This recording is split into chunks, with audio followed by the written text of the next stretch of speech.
اعوذ باللہ من الشیطان الرجیم بسم اللہ الرحمن الرحیم۔ السلام علیکم ورحمۃ اللہ وبرکاتہ۔ ناظرین، آج میں آپ کو ایک مہلک بیماری گردے کی پتھریوں کا قرآنی علاج شیئر کرتی ہوں۔ دل و دماغ میں جو بھی مسئلہ پیدا ہو جائے، قرآن مجید سے امداد لی جا سکتی ہے، اور اس کے اپنے اصول کے مطابق امداد طلب کرنے والوں کو اس کی حفاظت پر یقین ہونا چاہیے۔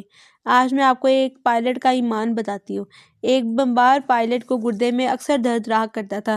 ڈاکٹروں نے بار بار آپریشن کا مشورہ دیا، مگر وہ ملک پر جنگ کے بادل دیکھ کر آپریشن سے بچتا رہا۔ ایک دن دشمن نے حملہ کر دیا۔ فضائیہ کے عملے کو معلوم تھا کہ فلاں پائلٹ گردے کی درد سے بے حال ہو جاتا ہے۔ ایسے ہی غیر یقینی پائلٹ کے ساتھ جنگ کے دوران کوئی بھی شخص نیویگیٹر بننے کو تیار نہ تھا۔ اس کے جذبے کو دیکھ کر ایک نوجوان تیار ہو گیا اور ٹھکانوں پر بمباری کرنے جاتا رہا۔ گردے کی درد سے بچنے کے لیے پرواز سے پہلے اور دوران اور واپسی پر قرآن مجید کی یہ آیت سنتا رہا: اللہ نور السماوات والارض۔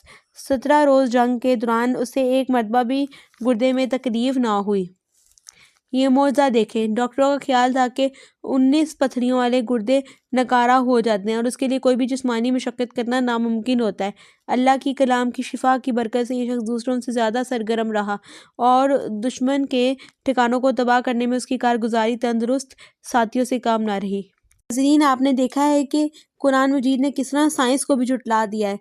ناظرین، اس آیت کو بیمار پر نماز کے بعد ایک تسبیح روزانہ پڑھیں، انشاءاللہ اللہ تعالیٰ شفا دیں گے۔ آپ بھی ان کو لوگوں کو بتائیں اور چینل کو سبسکرائب کریں تاکہ آپ کو روزانہ اس طرح کی نئی ویڈیوز ملیں۔